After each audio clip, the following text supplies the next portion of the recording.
Verse 44. Who will overcome this earth? Who will overcome this plain of misery? Who will overcome this world with its gods? Who will realize well-taught words of Dhamma as an expert garland maker selects beautiful flowers? Verse 45. The trainee in the Dhammapada will overcome this earth. He will overcome the plain of misery. He will overcome this world with its gods. The trainee will realize the well-taught words of Dhamma as an expert garland maker selects beautiful flowers. Verse 46. Understanding that this body is fragile like foam, realizing life's mirage-like nature, cutting off Mara's flowers of defilements, go beyond the sight of Mara. Verse 47. The person obsessed by sense pleasures chases after them as a garland maker searches for flowers. Mara carries away that person to the plain of misery, like a great flood sweeps away a sleeping village. Verse 48.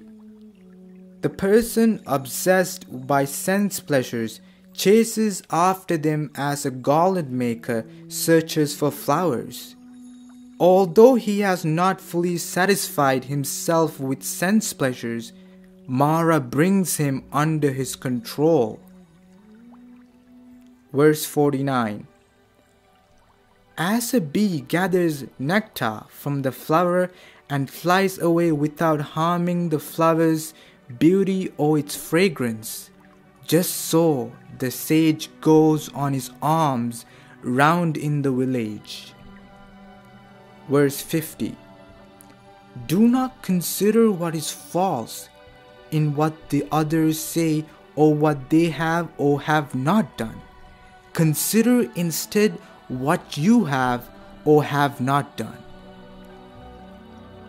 Verse 51. A beautiful flower that is colorful but without fragrance is not perfect. In the same way, the well-spoken words of the Buddha become fruitless for the person who does not practice them. Verse 52.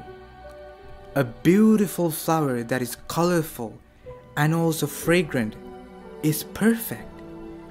In the same way, well-spoken words of the Buddha become fruitful for the person who practices them.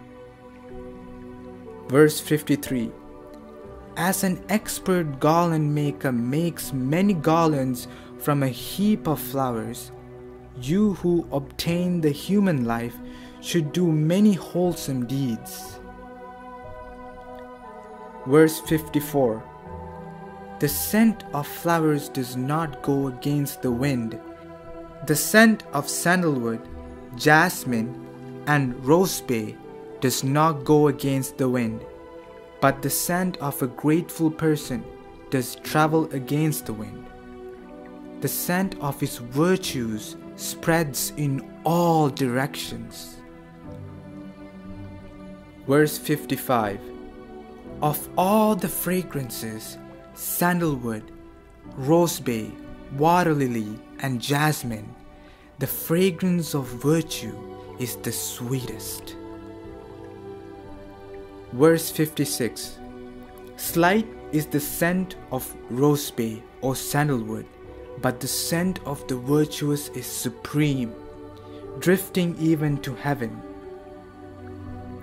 Verse 57. The liberated ones are virtuous and practice the Dhamma diligently. They are freed from suffering by the realization of the noble truths. Mara never finds the path by which they are liberated. Verse 58. In the roadside ditch, in a heap of rubbish, blooms a lotus, sweet-smelling and pleasing to the eyes. Verse 59. In the same way, among the rubbish heap of unaware, ordinary people, the disciple of the Supreme Buddha shines brightly with wisdom,